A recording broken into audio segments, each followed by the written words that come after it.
Live from the mist-enshrouded mountaintop fortress that is X and Y Communications headquarters, you're listening to the world-famous Mountaintop Podcast. And now, here's your host, Scott McKay. Greetings, gentlemen. Welcome again to yet another episode of the world-famous Mountaintop Podcast. My name is Scott McKay, at Scott McKay on both Twitter and Parler. Real Scott McKay on Instagram, Scott McKay on YouTube. You can find us on the web at mountaintoppodcast.com. And if you haven't joined the Facebook group yet, you need to get over and do that. Join a whole bunch of other guys. We're having a great time becoming better men. We're all like-minded over there. It's a great way to join a band of brothers who are committed to being the best men we could be and get the best women in our lives as humanly possible. That's the Mountaintop Summit on Facebook. With me today is a guest who's a female who's in the Marine Corps currently. So we love our military ladies out there, and she is certainly one, and you're going to like her too. She's really down to earth and very friendly and has lots of great things to say about the topic du jour, which is self-awareness. Now, we haven't talked about this much on this show, maybe because we lack it. But, you know, whether that's true or not, I guess we're all going to find out. And I suppose the best way to go from here is to introduce my guest. Her name is Ann Bernard from Las Vegas, Nevada right now, at least currently. She's originally from Canada, which I'm sure she'll talk about. And she is the head honcha over at 365 First. Ann, welcome. Hi, Scott. Thanks for having me. Yeah, it's our pleasure. I'm really looking forward to this because self-awareness is one of those terms that gives a lot of us pause because we know it has something to do with exactly what it says. It's about us and it's about being aware. And then we feel really uneasy about the fact that we still don't know what it means, as if kind of like it's a sign that we lack self-awareness because we don't know what self-awareness is. But, you know, that irony aside, I guess the first place we really should start for the benefit of everybody involved here is to define self-awareness. So tell me, Ann, what is it to you? That is always a great place to start at the beginning. Right. So self-awareness is a conscious knowledge of your own character, your feelings, your motives, and your desire. So it's having that deep understanding of who you are, what drives you, what motivates you, what inspires you. And it is the driving factor that really allows you to live a life that is the most fulfilled and in alignment with who you are.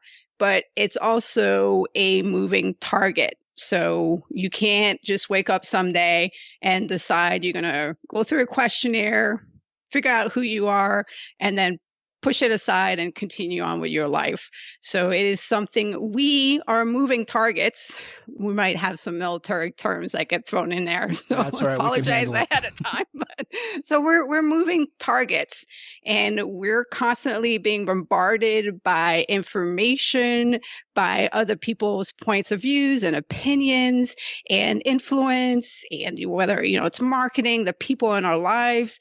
So a lot of people are interested and invested in having some sort of control over us, some sort of impact on us. So if we're not self-aware of everything that we're being bombarded with, then we change and we shift and we're not aware of that. And then we find ourselves confused. And so if you're in a state where you're confused, you don't understand why you feel the way that you feel, you think the way that you think. And another way of knowing that your self-awareness is not where it needs to be is you're having difficulties making decisions. So if you're having a tough time making up your mind, that's because you don't know what you want. You don't know who you are. Wow. There's a lot there. I love the fact that you said it's a moving target, because one of the things that has been on our minds and indeed within our conversations on this show of late is how we have very granular personal control over our own identity and indeed our personality. Dr. Benjamin Hardy was on not too long ago talking about how personality isn't permanent, regardless of what a Myers-Briggs test may have told you back in your 20s, you know?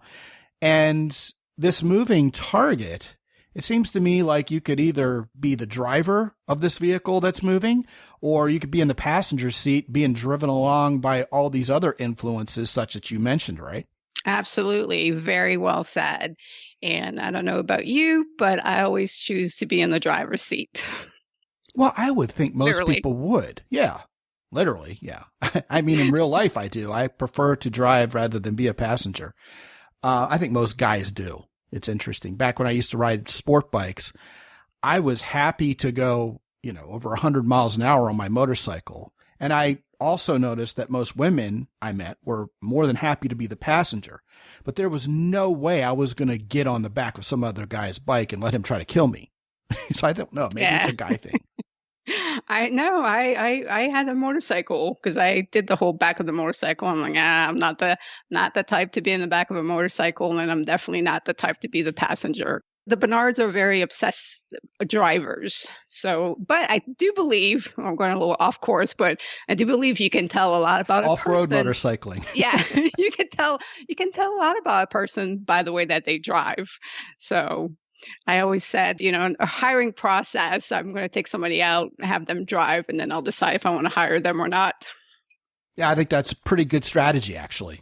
Yeah, I want to test drive before I find out whether you're going to be my driver for wherever we go or whatever we're doing. I think that's actually very smart.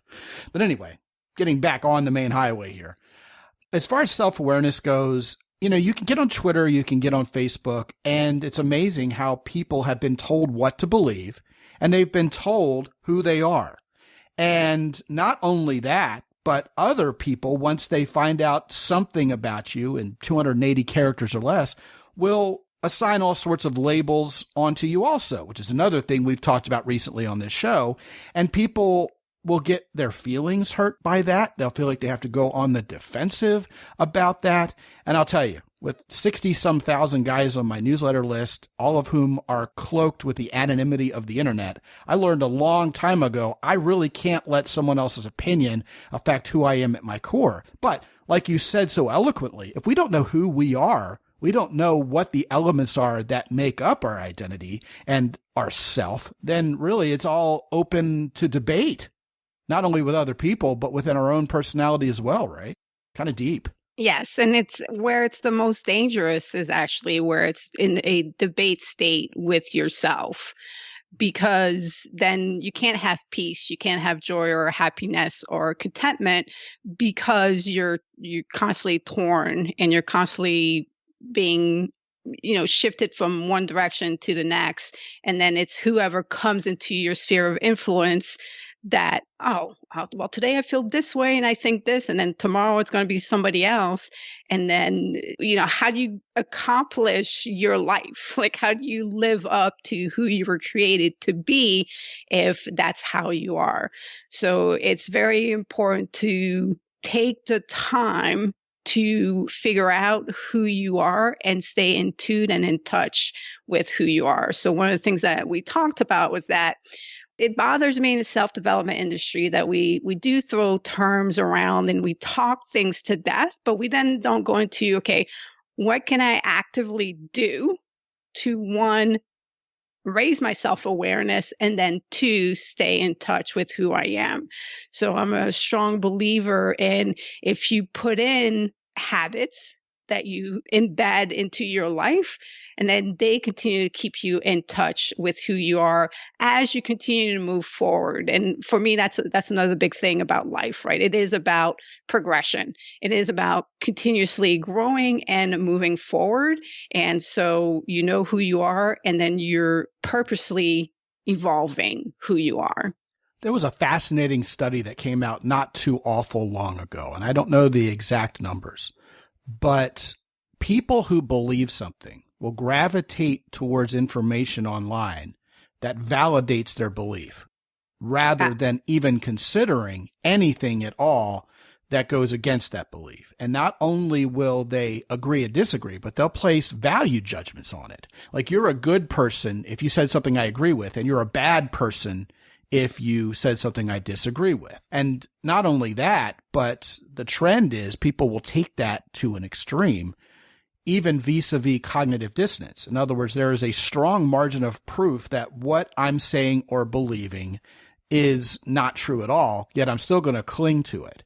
And I think that's very troubling in today's culture, although I'm not sure we've been dumbed down like some suppose. I think we've always been like this, but social media exacerbates it. And then we engage in that cognitive dissonance, either willfully or without having the self-awareness to realize it's going on, right? And I'm not sure at times whether people really are lacking this level of self-awareness or even awareness to what's around them as well, or whether they've just gotten on the bandwagon of, I would like for you to believe the way I do, even if I know I don't believe what I'm trying to tell you to believe. It really reaches this meta level of just poisonous dialogue where it seems like all of our self-awareness collectively is kind of under attack from all sorts of unexpected sources on the daily. You know what I mean? Oh, absolutely agree. So you have your echo chambers, and then you have all the algorithm on all the social media platform on the internet that are designed to keep you exactly how you are, so that they can continue to target you, so that you buy. So it's, I'm all about capitalism. However, we need to understand what's on the other side of that so we don't fall into the trap.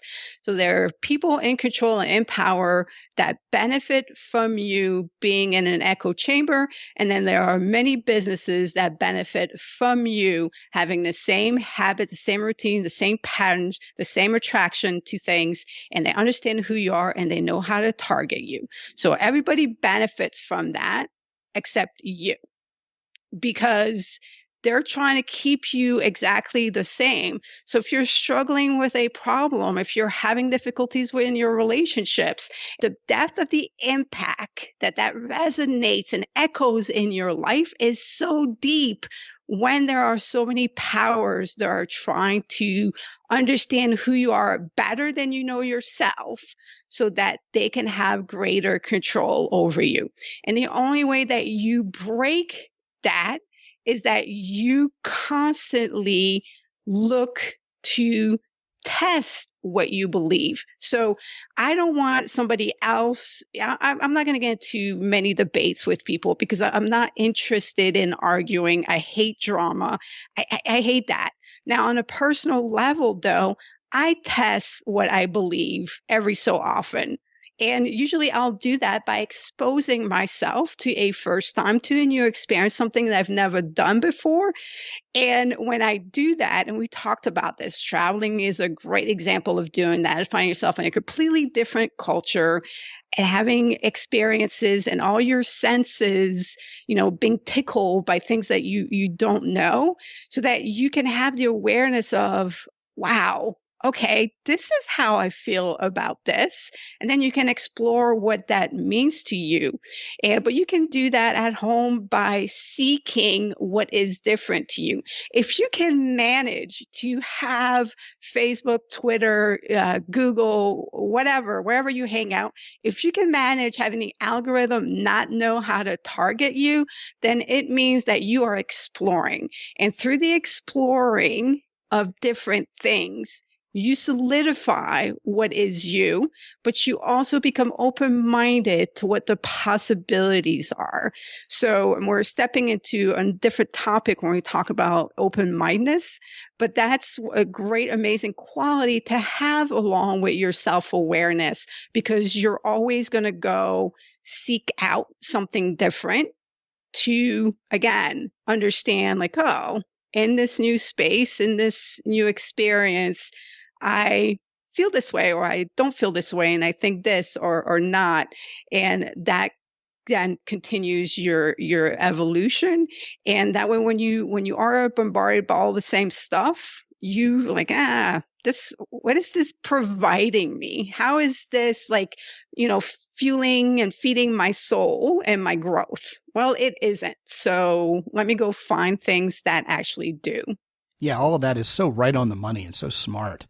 It seems to me that curiosity leads to world travel and looking for experiences that take you out of that dreaded comfort familiarity zone, except so few people actually dread their comfort familiarity zone, right? It seems like it's the anti-echo chamber. to be curious like that. Yet so many people find that comfort familiarity zone in an echo chamber of people who think the way they do, and they get kind of lulled into lacking self-awareness in that they think everybody's like them. And meanwhile, it could be a very small cross-section of the population who feels that way. Yet so many people nowadays, Anne, are being kind of herded into one echo chamber or the other. And here's the way we feel here. You may have gravitated here because you feel a certain way. Well, here's the rest of the story. Here are the things you're allowed to believe and well, let's just say in quotes, strongly encouraged to believe because you're a part of us. And, you know, all those other people who don't think like us, they're just bad people. Stay away from them. And next thing you know, if you become self-aware enough to break free from those constraints of the echo chamber, whichever echo chamber it is, by the way, you suddenly start saying to yourself, wait a minute, why do I have to believe this just because I don't believe that? They don't seem like they have a whole lot to do with each other.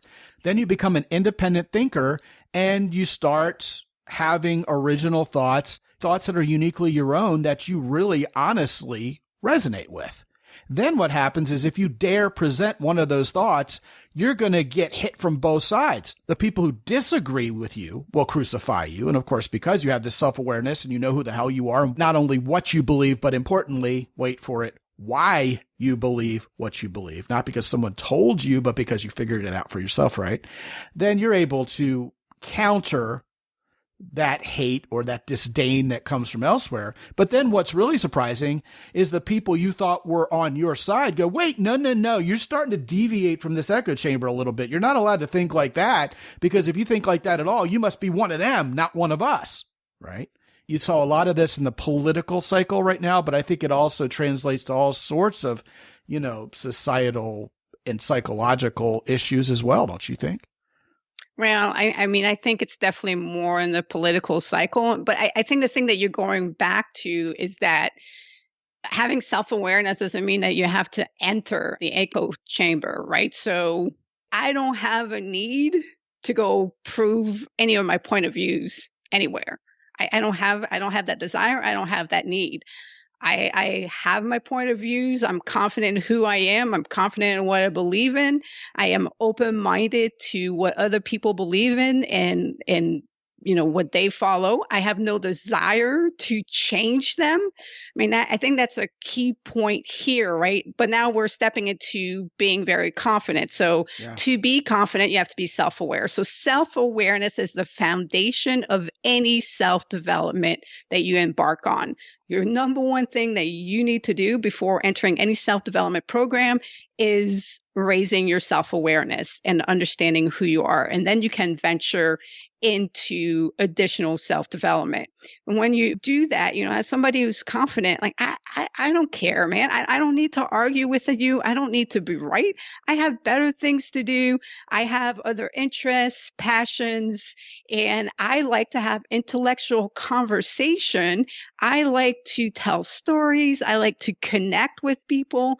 If that's who you want to be, I respect it. Go for it and do great things. Like, hate all you want, but you're not going to be in my sphere of influence. You're not going to be in my life.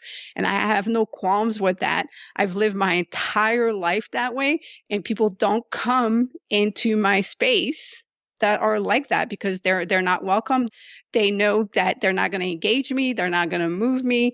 So, you know, I think that's part of being self-aware, of being confident, of, quite frankly, having a life, of having passions, having interests, of being engaged with living, with growing, with developing positive relationships. So it's where are you spending your energy and your focus, and that's part of your self-awareness. So if you find yourself in drama, wake up to, okay, I have a drama-filled life, or I'm angry. I went through a few years where I encountered a lot of failure, and I became so angry. And I didn't realize how angry I was until we adopted this, his name's Little Man. We adopted this dog, and he was scared of everything. And we live in New Orleans. And when I take him on walk, he was just so scared. And he would make me so angry that I almost hurt him. And then I realized, holy cow, there's something seriously wrong with me that I have this level of anger. Where did all this anger come from? Well, while, I claimed back then that I had self-awareness, obviously this anger, all the failure that I was not addressing, was creating anger in me. And then I came head to head with it. And once I had the awareness that I'm extremely angry, then I can start dealing with it. I can start understanding how I became that way, making a decision. I don't want to be that way. And the way I did is I made a promise. I made a promise to a dog that I would love him and I would show him trust and, he would have a home. And in the process, I would work through my anger and my impatience. And he's, the biggest promise I've made in my life. He's been in my life for 10 years. He's traveled the world with me. He's been in more countries than most people. And we go on journeys when we realize I want this change. And then understand, okay, what does that look like? What does that mean? And then, we proceed from there. Yeah, I mean, so much to talk about there. Having feelings you don't even recognize that you're having, or having feelings that you're surprised became so strong, and then feeling a little ashamed at how something so small bubbled up those feelings in you. Like someone on Twitter says, you're an idiot, and spells it wrong, like Y-O-U-R, an idiot. And that was after you said something intelligent, and you're really mad at this person. And all they've really done is demonstrate they don't operate under any logic structure whatsoever. I mean, the most baseline logical fallacy is ad hominem, calling somebody a name, which means they don't have any logical take at all. They just don't like yours. Well, those people aren't a part of the adult conversation, and they're very easily and summarily dismissed once you realize, my self-awareness, who I am, has long since been decided. This person can think anything they want of me, and it doesn't change it. And I think that's a very valid lesson there. And, if it takes adopting a pet who's going to love you unconditionally to come to grips with that corner of your personality you want to deal with, I think that's very powerful. And I think a lot of guys listening, I'm sure, can relate to what you said. Pets can teach us a lot, One thing I want to kind of jump off to from what you just said is this idea of self-awareness being the foundation of confidence, because you dropped one hell of a bomb on this conversation by saying that, Ann. And, a lot of guys, the holy grail is confidence. If I just believed women would be attracted to me, if I just believed I could make more money, if I believed I deserved this promotion, all would be well in the universe, because then I could go make it happen. Guys, people in general, we all sense that if we believed in our own competence a little bit more, we would go further in this life. The problem is figuring out where we're competent and acting on it. So how does confidence directly, objectively affect self-awareness? I think that's a good discussion to have. So, well, it's the other way around, right? So self-awareness directly impacts your self-confidence. Fair enough. So again, self-awareness is understanding who you are, which means what you're capable of. So all your strengths, your weaknesses, your shortcomings, your flaws, when you have that complete understanding of who you are, then you can't be fazed when somebody else points it out to you, because you're like, yeah, dude, that's right. I am like that. Right. So, when you're a confident person, you know who you are and you accept who you are. Now, you're on a path of growth and development, that, you have the growth mindset. You're not a static being. You're going to continue to grow and forge ahead, but from what place that you're starting from. So you need to be on solid ground to build anything. So when you're on that solid ground and you believe in yourself, so you might have setbacks, you might have failures, but that doesn't change that you believe you can do it. You can go back and look at your strengths, look at your weaknesses, look at your flaws and say, okay, I failed here because I lack a little bit of this. So, my first go around as an entrepreneur, there's no doubt that I lack patience. It's also why I'm a crappy shot.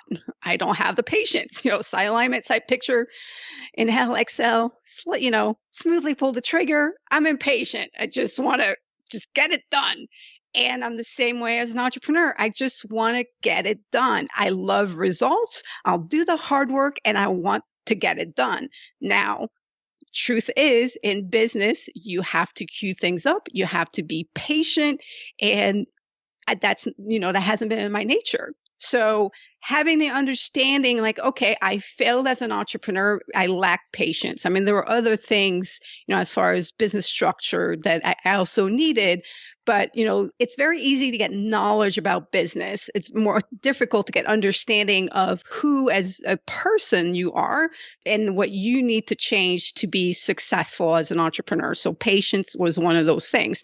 So I didn't stop believing that I could do it. I needed a little bit more something else, right? And sometimes you make it a little further along and you couldn't visually see or have the understanding there is something else because you need to get to that next step. So a confident person understands that and they're walking that path and they're on that journey and they continue to grow. They continue to learn and do what is necessary to get to that next level. And no one can come in and stop them or throw them off course because they believe in themselves. They know who they are.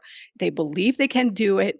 And they're not going to let anything stop them. So you roll up your sleeve and you do the hard work. And don't get me wrong, there might be times where you don't always feel as strong.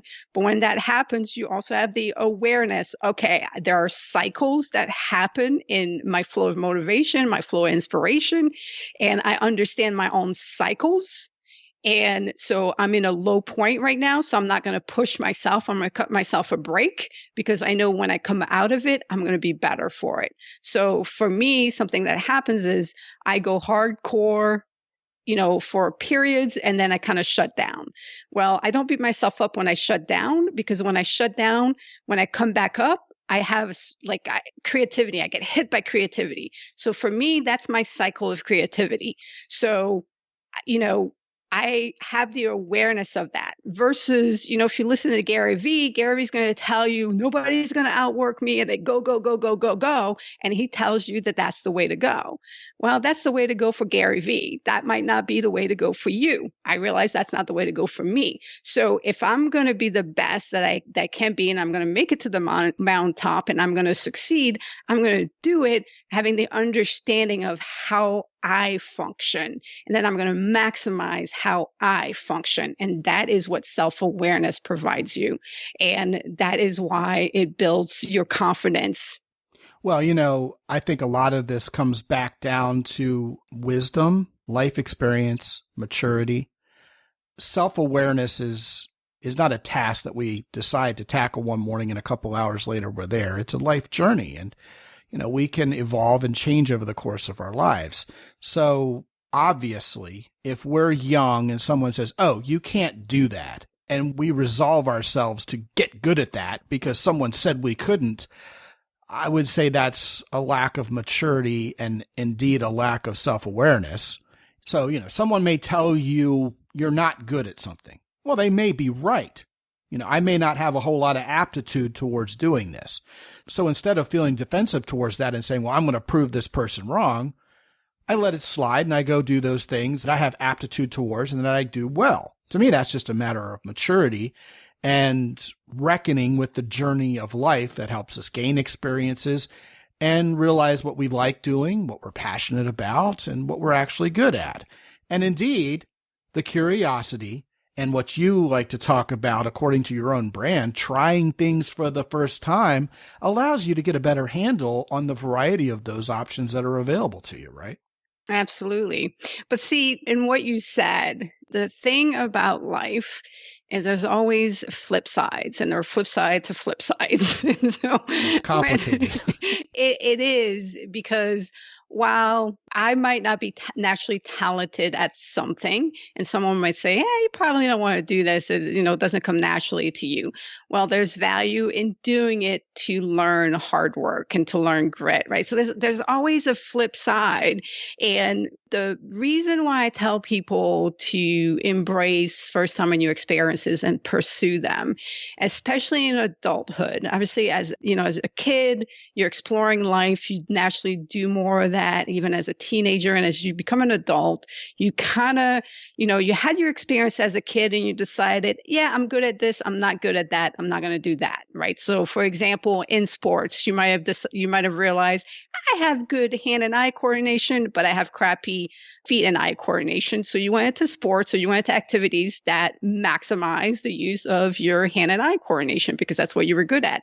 Now, you're naturally good at it. You pursued it. So you have developed your brain to be good at that, right? To have a more natural tendency towards that. But especially as you get older in years, your brain benefits from you saying, you know what I should actually focus on is my eye and feet coordination. Let me pick up soccer. Let me pick up actually different things that now requires different coordination, because now that's going to wake your brain back up to say, hey, what's going on? We're not used to doing this, right? And it's going to have to fire, neuroplasticity is going to have to fire different things. And again, now this ties to your self-awareness. So understanding like, hey, I have pursued these things because they were easier for me. But there's a point in your life where you should say, well, you know what? I'm an adult now, and I understand that I can actually apply myself and I can do things that I haven't done before. And so for me, I joined the Marine Corps at 17, turned 18 in boot camp. And I was all about being very active, very outdoors, sporty, and, everything that had to do with craft or music or arts, I kind of it did not come naturally to me when I was a kid. I never really had an interest in it. Well, when I started my journey of first time and new experiences, I started exploring this whole world that I had decided at one point in my life that wasn't for me. And when I started exploring this world, I didn't, all of a sudden have natural talent at it, but I realized it is very rewarding to make something with my hands. And I don't give a crap at 43 years old if what I make is any good. I enjoy making something. And that provides me, value and happiness. And it allows me to continue to grow and explore different things. Yeah, something that's come up recently in my reading, personally, not on this show yet, which is why I bring it up now, is maybe the goal shouldn't be to do those things which we're best at and to master them and to come in first place all the time. Maybe it really is better to be a jack of all trades to some degree and dabble in a bunch of different things just for the sake of experiencing them and enjoy the journey instead of feeling like we have to come out on top with a first place trophy. Now, I struggle with this with my kids because they love to win in the sports they're involved with. And of course, I love to win in everything I'm involved with. And winning is fun, of course. But if I say to myself, I'm never going to win at this, I don't have the natural aptitude to be a world champion at it, therefore, I'm not even going to give it a go at all. Yeah, I think you make a good point. We're robbing ourselves of experiences that could enrich who we are, make us more self-aware, and also, this is a good segue to it leading to another skill you love to talk about, which is the art of storytelling.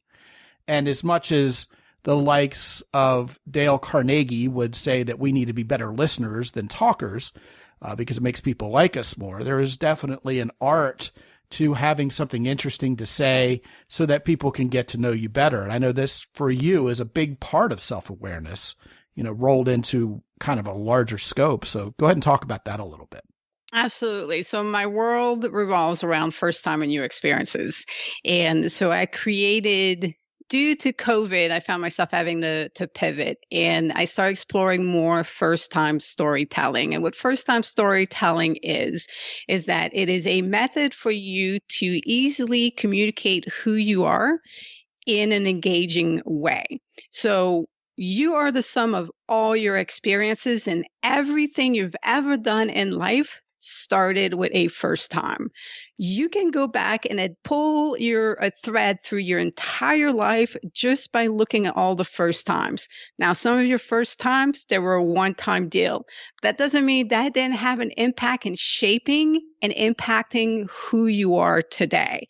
You also have domino first times in your life where you can go back, look at your life and say, I had this experience and then it led to this next experience. Well, then I met this person and it led to this. So in first time storytelling, what I teach people is to create a first time story repertoire to where they look at their lives and they tell stories about their first time experience and how that shaped and impacted their life. So how I became who I am through the things that have happened in my life. And that process makes you have to think about the events in your life, how they impacted and shaped you. How did you feel about them? What did you think about them? And then why did you think what you thought about them? And what do you think about those events in your life now? And that's pulling a lot of layers, but that's allowing you to get really clear perspective on your life, everything that has happened to you and how you've become who you are. And then you tell the stories to other people to be able to better communicate who you are. I have a quote. I say, after a conversation, when you walk away, Scott, I don't want you to have an opinion of who I am. I want you to have an understanding of who I am. It's my responsibility to make sure that you have that understanding of who I am. And the only way I can fulfill my responsibility is that I know who I am and I can communicate that to you. And so that's what I create the program, How to Become a First-Time Storyteller, to be able to do that and at the same time connect you to understand how impactful the first times in your life have been, and gets you inspired and motivated to keep adding them into your life so you continue to grow. I'll tell you what, Ann, that idea you just expressed about it being our responsibility to help someone form not an opinion of who we are, but an understanding of who we are is powerful stuff for sure. That's definitely not the easiest skill to master given the knee-jerk world of Twitter and social media out there where we're all judged summarily after 140 characters, right? But yeah, that's one of the skills you're covering in your program. That's reason enough to get our hands on it right there. As you were talking, the idea came to mind that pretty much all of us are told in second or third grade by our teachers that we have 2 ears and 1 mouth for a reason. You're not going to learn anything unless you shut up and listen. And one of the interesting things that I found, and it may be a personality type thing, although personality isn't permanent, right? is that often I learn by talking. As I process something verbally in conversation with someone else, I'm coming to realizations in my brain by doing that. And I would dare say that this art of storytelling that you're talking about and that you hold so dear really does help us become more self-aware because we're articulating those things that usually just rattle around inside our brain and inside our soul. And now they're coming out, they're able to be seen by everybody else. And sometimes people can give you feedback on your story and it helps them gain another level of self-awareness because they never thought about it that way before. So I love what you're talking about. We're running out of time, but I have a question I've got to throw on the table. We're talking about self-awareness as if it's this universally wonderful thing. But I got a lot of guys out there who are really smart and really find themselves affected by analysis paralysis a bit. Is that related to self-awareness? And if so, can you have too much self-awareness? I mean, some guys take themselves so seriously, like every time someone says something untoward toward them, they feel disrespected and feel like someone's got to pay. Or sometimes guys obsess over one little detail, getting it right. And of course, the aforementioned over-analysis leading to analysis paralysis. I'm actually reminded of a British television show. Some of the guys in the UK have undoubtedly watched this show before because it's hugely popular there. Not so much in the United States because it's a BBC thing, of course, called Peep Show that ran from about 2000 to 2015 with the British comedy duo of David Mitchell and Robert Webb. And it's really a reboot of The Odd Couple.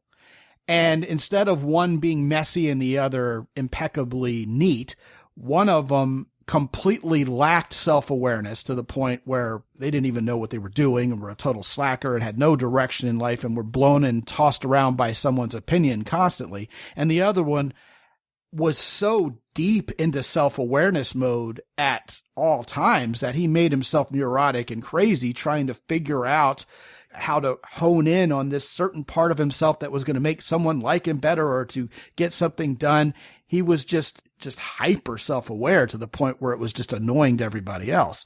So, I mean, where's the balance here? Or do you disagree with me and say there isn't any? I would start by saying self-awareness has zero to do with anybody else. So Yeah. if there's even a slight thinking process that your self-awareness has to do with how you are with other people, what other people think of you, you're freaking starting off right off for the wrong way. It's about you. It's about you understanding you. It has nothing to do with anybody else. Therefore, you cannot have too much self-awareness. Now, if you start bringing other people into the equation, we're not talking about self-awareness anymore. We're talking about some other thing that you have to prove. We're talking about ego. We're talking lack of self-confidence.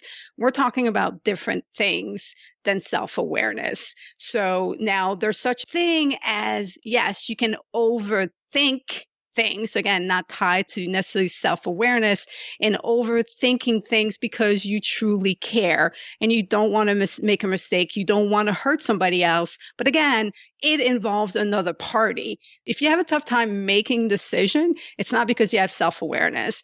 For me, it's going to be very hard for someone to sell me something. I know what I want, I know what I need, and I know when I need it. So if you can be easily sold something, start thinking about how self-aware are you, because you can be shifted with the wind.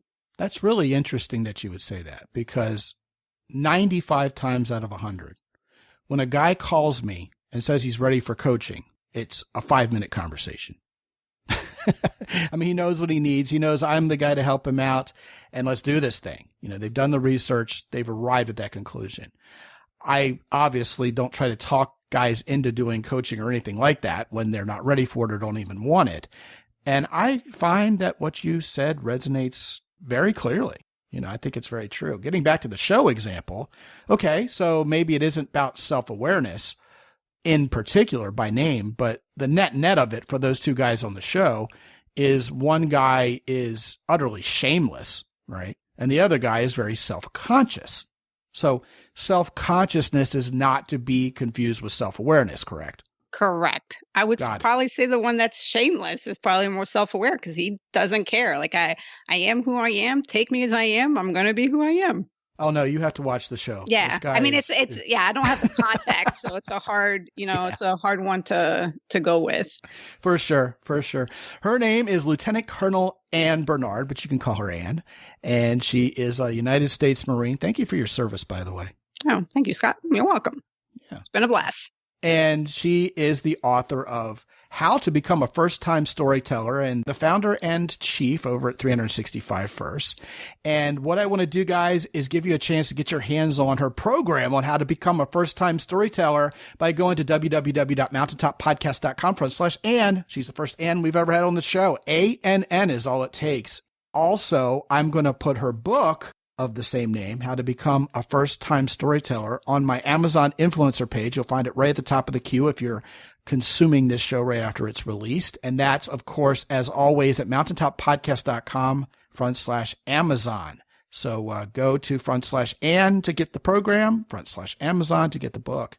And thank you so much for this conversation. You clearly know your stuff. You give a lot of thought to it, and that can only mean you have become pretty self-aware yourself, which I and the guests all appreciate. Thank you so much. Thank you, Scott. All right, guys, if you haven't been to www.mountaintoppodcast.com lately, what I want you to do is go there and sign up to talk to me free for 25 minutes about where you are right now and where you want to be. And we can talk about putting a plan of action together to get you not only more self-aware, but to get you some of the results you're actually looking for in your life. Hey, are you lacking confidence? We learned today that starts with self-awareness. Let's talk about that. Let's talk about getting the kind of women in your life you really want. And while you're there, sign up for my free daily newsletter, which is action-packed. Not a whole lot of fluff in there, gentlemen. I'll give you real tips you can use on a daily basis. Also, be sure to visit the fine gentlemen over at Origin, Maine by going to mountaintop.podcast.com/origin. Use Mountain 10 to get 10% off. The best jeans you have ever worn, fantastic boots.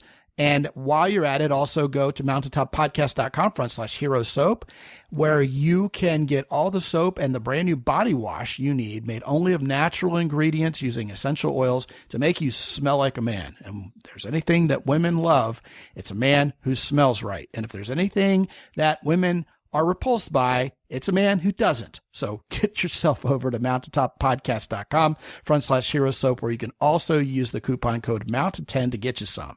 And until I talk to you guys again real soon, this is Scott McKay from X&Y Communications in San Antonio, Texas. Be good out there.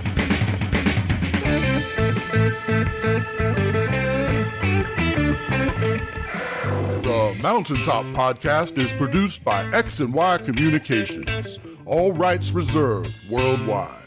Be sure to visit www.mountaintoppodcast.com for show notes.